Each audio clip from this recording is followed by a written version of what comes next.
এটা তো অ্যাকচুয়ালি আমি তো বলছি যে অন্যায়কারী যেই হোক তার শাস্তি হওয়া উচিত এবং আমি আমি একটা জিনিস বলি সুন্দরভাবে তদন্ত করে সত্যতা যাচাই করে যেন বিচারটা হয় যাতে যেন দেখতে পায় সত্যিকারের সালমান শাহ বিচার যাতে যেন এটা দেখতে পায় সত্যিকারের তদন্ত করে। এখন এটা টোটালি তদন্তর সাবজেক্ট, এটা আমরা বলতে পারি বিচার চাই এটাও চাই ওটাতে আমরা বলতে পারি, কিন্তু আমরা তো এখানে কিছু না। এটা ওই লোকের সবচেয়ে বড় হইল এটা আইন আছে, প্রশাসন আছে, কোর্ট আছে, কাছারি আছে, তারা তদন্ত করবে, পিবিআই আছে, সিআইডি আছে, এসবি আছে, তারাও তদন্ত করে সত্যিকারের রেজাল্টটা জাতির কাছে জানা দেখ এবং সত্যিকারের যদি হত্যা হয়ে থাকে সত্যিকারের আমরা বিচার চাই, আমরা এটা দেখতে চাই, আর কোনো কথা নেই। ভাই শুনলাম নাকি এফডিসিতে মান্না আইছে, চিত্রনায়িকা পলি বললো একটা ভিডিওতে। কে মান্না গাদা? মান্নার সাথে তোমরা এক হিরোকে রাস্তা না কিনা এটা অ্যাকচুয়ালি আর্টিস্টরা অনেকের সাথে অনেক একটু ভালোবাসার কারণে বলতে পারে, ঠিক আছে, মিল মহব্বতের কারণে বলতে পারে।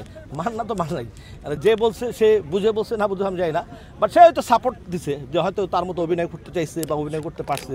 পৃথিবীতে কেউ কারো নকল করে কেউ উঠতে পারে না, যার যার যোগ্যতায় তাকে উঠতে হবে। এই যে আমরা এখন আমরা দেখি যে আমাদের কিছু নায়ক নায়িকারা আছে বা নায়ক নায়িকা আছে তারা নকল করে, এই নায়ক কী করছে, ওর ক্যাপ পরে, ওর শার্ট পরে, এয়ার প্যান্ট পরে।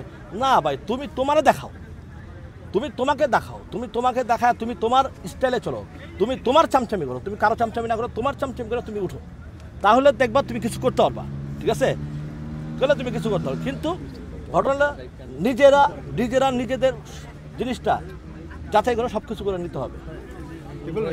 অ্যাকচুয়ালি সত্য কথা বলি, ডনকে আমি আমার 2-3টা ছবি করছে এবং 2-3টা ছবির ভিতরে ওর কাছে আমার ডাইরেক্ট মানুষের হাসায়, আমার সাথে চাওয়া বাজবো নয়, ঠিক আছে, হ্যাঁ, একটু চাপাটা বেশি মারে আর এই গান বাজনা করে সাংস্কৃতিক, কিন্তু কার ভিতরে কী আছে এটা কিন্তু পৃথিবীর কেউ বলতে পারবে না।